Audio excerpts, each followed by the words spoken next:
BBC World Service. This is Radio Australia. Radio Canada International. Hello. Radio Moscow World Service is... Roger, Roy. Yield signal 5959 in the Solomon Islands. 9 Victor 1 Whiskey Uniform. 9 Victor 1 Whiskey Uniform. Thank you very much. The new world of amateur radio. A place of electronic marvels and friendly people. A stage for fun and adventure. This is a ham radio station, specially set up to tune in on that world. And these are our guides. Kelly Howard, N6PNY. That's N6P Netty. Ham radio's a great way to meet new friends. Nathan Pyle, KB6PLH. It's a great way to talk to your friends all over the world. Roy Neal, a network newsman whose amateur radio call is K6DUE. You know, if there's one thing we ham radio operators have in common, it's that we are communicators, and we share an adventure every time we turn on our radios. So now, let's set out on our odyssey around the world, around the new world of amateur radio. I'll beam us up into space to one of our astronaut hams, W5LFL, Owen Garriott.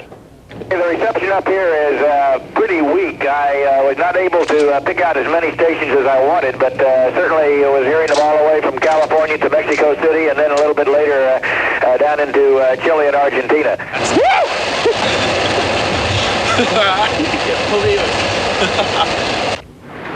Ham radio is adventure, the thrill of going places and doing things.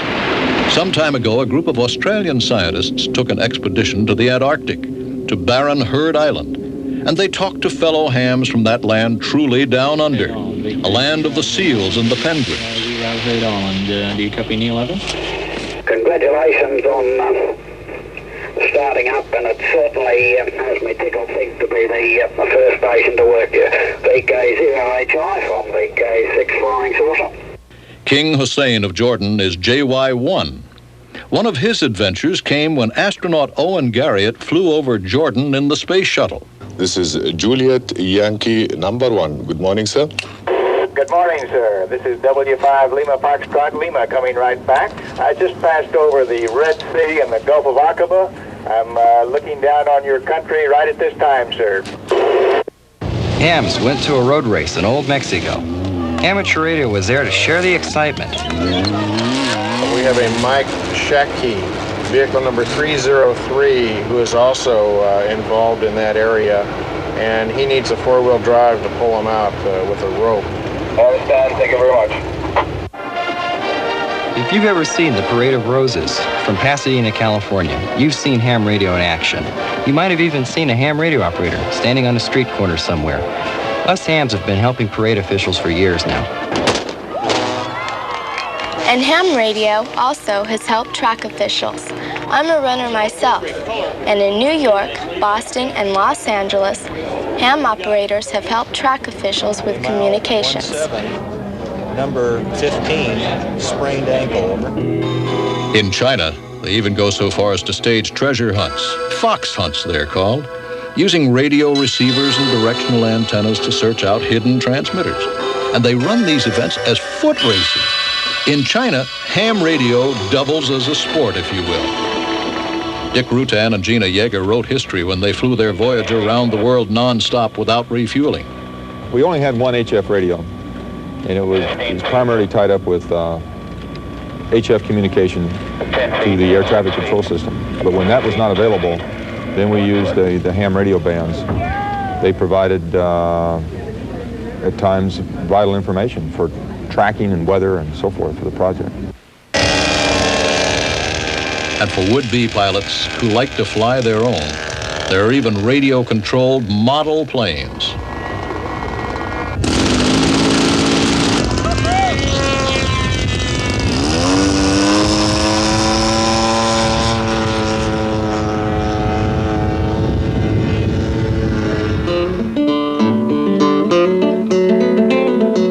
When you're on the air, you never know who you're liable to meet.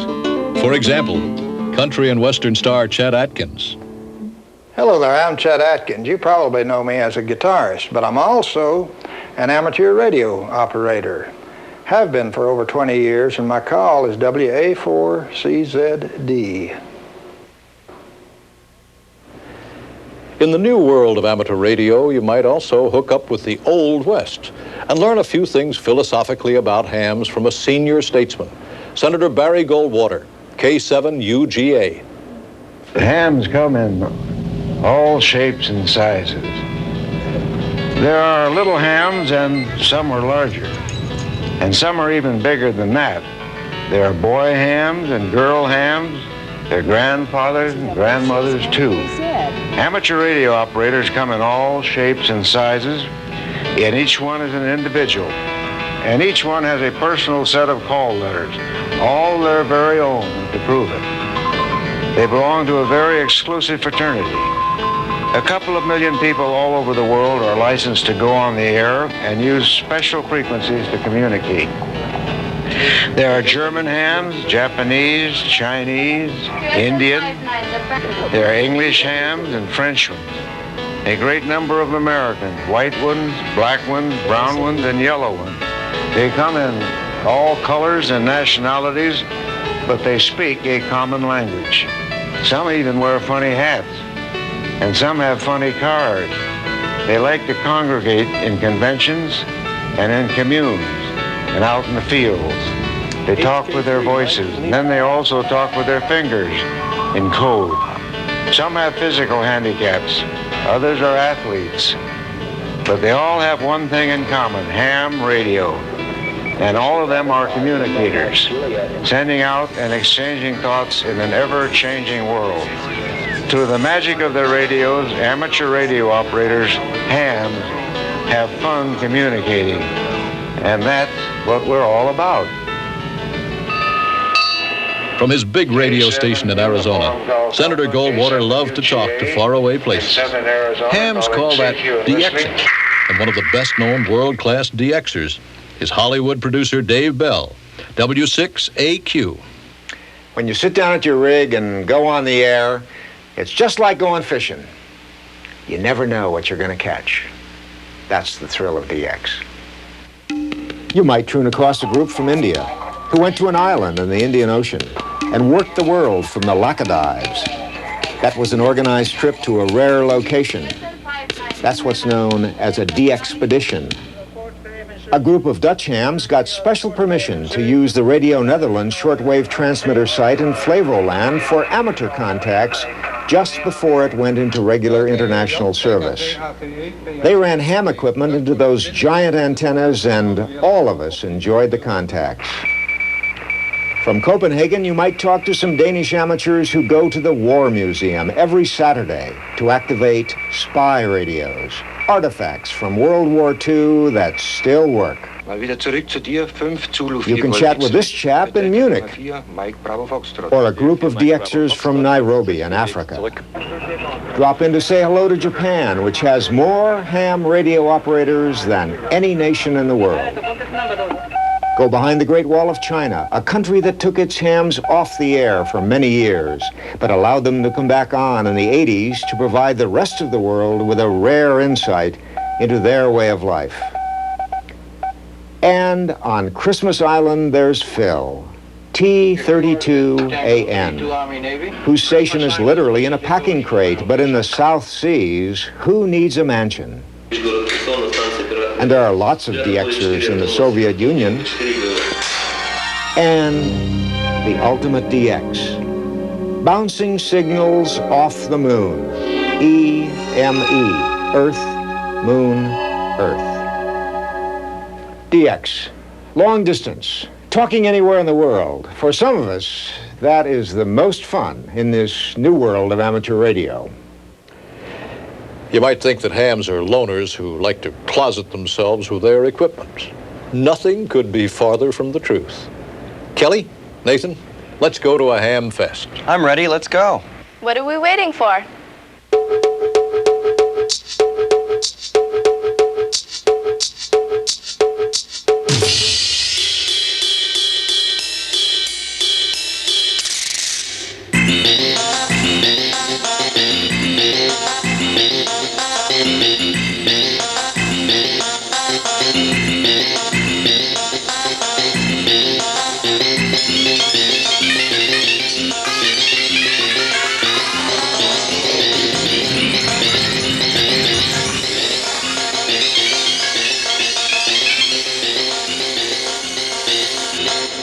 have an automatic antenna tuner, which tracks as you turn your dial, 32 tunable memories.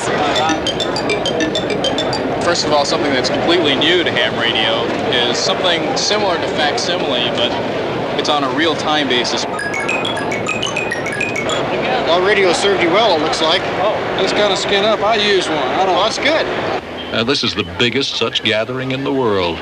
It's the Hamvention in Dayton, Ohio, where more than 30,000 licensed amateurs get together every spring. They look at equipment. They swap tall tales. They get Boeings and drop me out of the system. Horse trade in flea markets. Hold forums to talk about what's new. And generally have a lot of fun. We're having a special on the hemostat. Change your hemostats, call in hemostat, and drink hemostat. Overseas at these meetings, the language is different, but the action's just the same.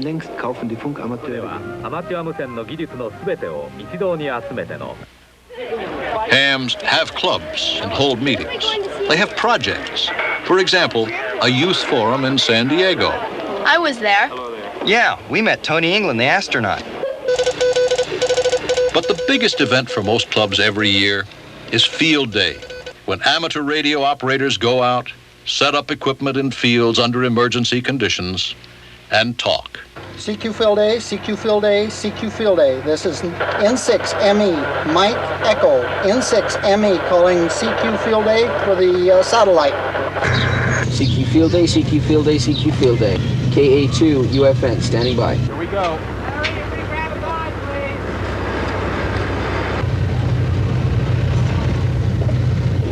Looks good. You're 3ALA, 3ALA, QSL? QSL, that's for contact.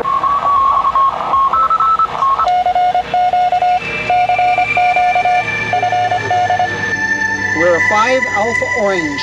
5 Alpha Orange. Over.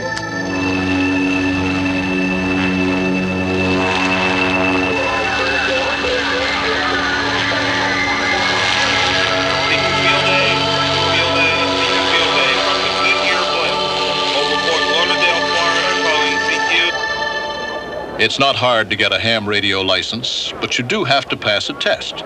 There are books and magazines available for study. And there are schools. Gordon West School, for one, in California.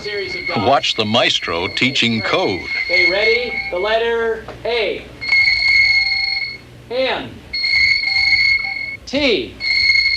E. E.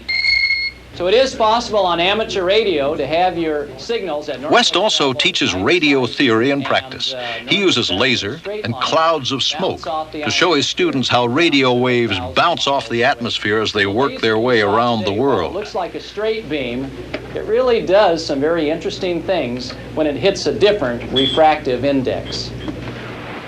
And there's even a ham radio comic book consisting of Archie and his friends. And there's a school in New York, Mrs. Carol Perry, and she teaches a ham radio class. And she just recently had some of her students act out some scenes from the Archie comic book. Very good. Let's do the part of the Archie comic book skit where you try to contact your friend in South America via third-party traffic over the radio. Come in XM9SM, XM9SM in San Melas. This is KA9DIL in Riverdale. Do you copy? That's fantastic. And there's another teacher, Peter Kemp, KZ1Z in Connecticut, who also has ham radio as a regular course at his school. That section of the band, I think you'll do a little more, find a little more action.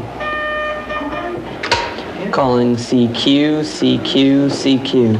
November 1, Echo Papa Mike. Calling CQ and listening. Okay, Tina, so what you're going to want to do is sort of frame Brian in a little more closely so we get more of a headshot. All right, so now that we have them all focused in, you're going to want to transmit the signal. So move your hand around to this button here. All right, now flip it up to transmit, and the red light will come on, okay? And so now we're sending the signal out via the fast scan, the amateur television. At another school in New York, there's a teacher who uses radio to help his kids learn English and geography and math. Joe Fairclough, WB2JKJ at junior high school number 22. Good. On the board, you've got 4 nouns, all related to ham radio. What I'd like you to do is copy the words down and at your desks, translate them to CW, to Morse code. Yes, I am too. There are special schools for the handicapped, the handy hams, who, more than any others, seem to benefit the most from taking part in ham radio. May an amateur station transmit a message in a secret code in order to obscure the meaning? There's a ham station in the United States Senate building. One day, by invitation, Senator John Glenn, America's first man in orbit, got on the air to explain politics by radio to science teacher Bob Waller's class in Artesia, California.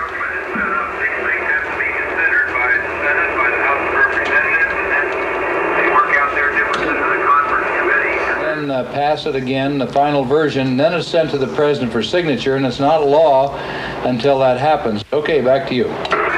Thank you very much, Senator, and all the class would like to issue 1, 2, 3. Nathan, tell us about repeaters. We use special stations, or repeaters, that usually clubs or organizations will set up.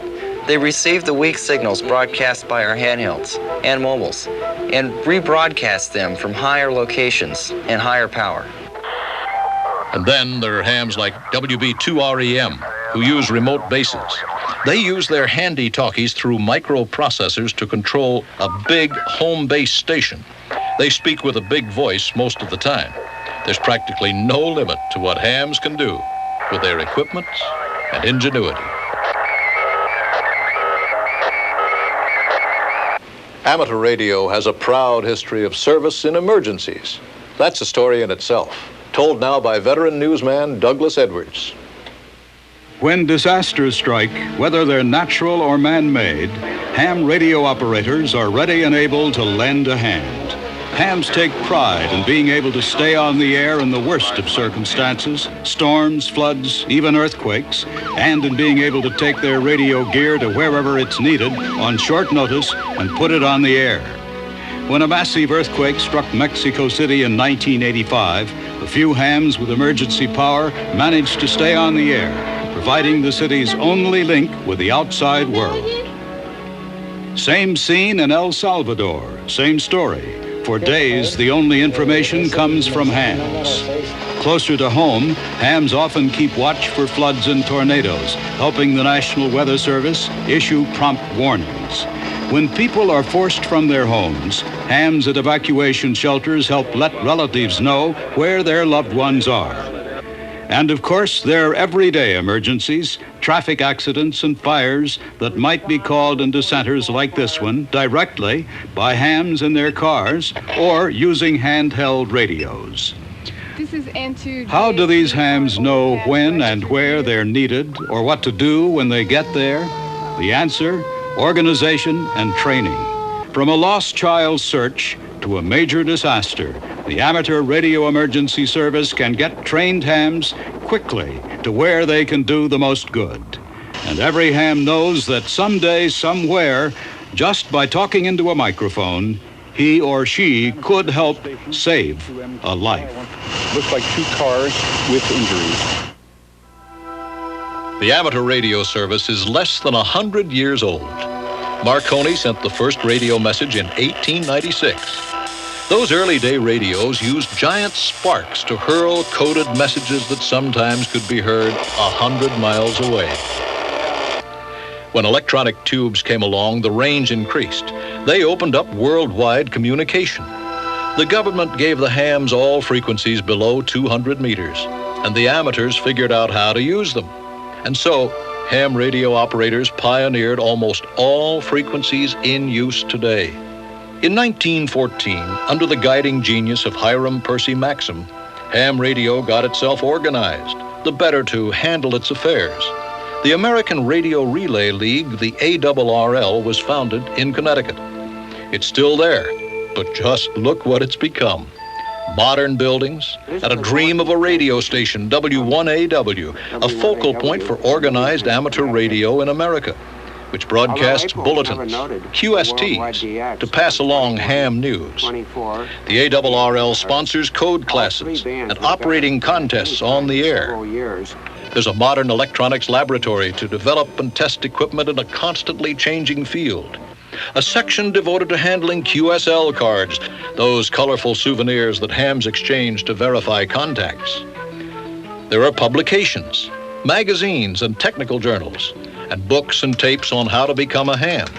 And there's representation, a board of elected directors from all parts of the country to look after amateur affairs, including legal and legislative matters in a very complicated modern world. The League is a nonprofit membership association. It is governed by a board of directors that's elected by the membership, and its policy is made by the board of directors, and we here on the headquarters staff here in Newington are here to implement that policy and support the volunteers who do so much of the work of the League in the field. And what of the future? Well, ham radio is growing. We're approaching 2 million amateur radio operators worldwide. And the immediate challenge is going to be to network all of those amateurs together so that they can exchange messages and any other computer-based data using very simple equipment in their homes, using a network that's now under development.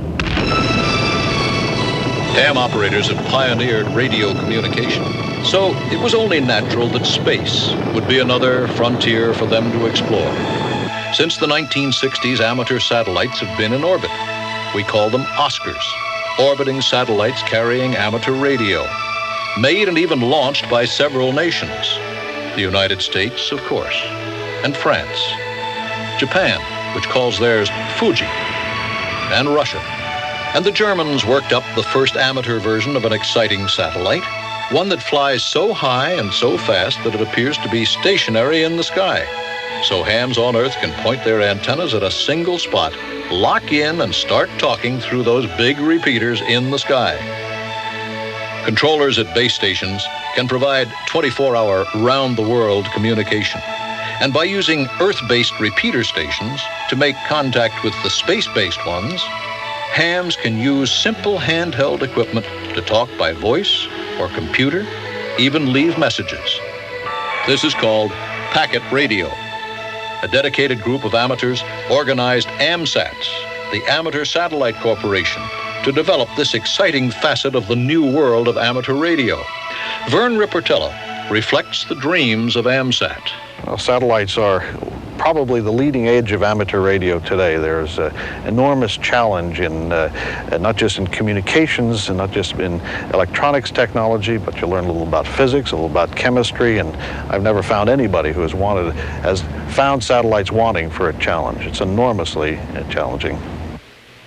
Ham radio operators also have seen members of their fraternity go into space, and they've shared the experience of manned flight aboard the shuttles with Owen Garriott, W5LFL. This is W5LFL in Columbia. W5LFL in Columbia, orbiting the Earth at an altitude of 135 nautical miles.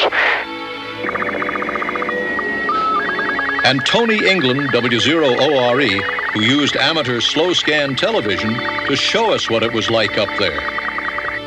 Amateur radio's technology is firmly planted on the ground, but the American Radio Relay League, AMSAT, and the astronauts see space looming large in their future. They see manned space stations by the turn of the century, using ham radio as a way of life. Amateur radio has been with people on the edge of all exploration in the last 50 or more years. It goes to Antarctica, and now it's going into space with us. There are three reasons for having an amateur radio station on space station. The first is recreational radio, just communicating with the community at large. The second role of amateur radio is education, and I'm very excited about that. It'll allow us to share what we're doing on space station, the excitement of the scientific frontier up here, with classrooms in an interactive way. And the third aspect of amateur radio on space station is the more intimate one, but certainly as important, and that's communicating with our families in a very informal way. Over a period of months that we're going to be up here, and 2 years as we're preparing for a Mars mission, It's very nice to have an informal contact with your family and community. All of those three reasons make amateur radio on space station very exciting and attractive to us and attractive to NASA. To sum it all up, the new world of amateur radio really is new and getting better all the time. We hams are proud of our history and excited by the prospects of our future, a philosophy perhaps best expressed by Senator Goldwater. I have a lot of fun with it. It's meant a lot to my life, and it's a kind of a, I don't call it a hobby, it's a service. And it's a kind of a service that anybody can get into, any age, from 10 years old to 100 years old, and they'll always enjoy it.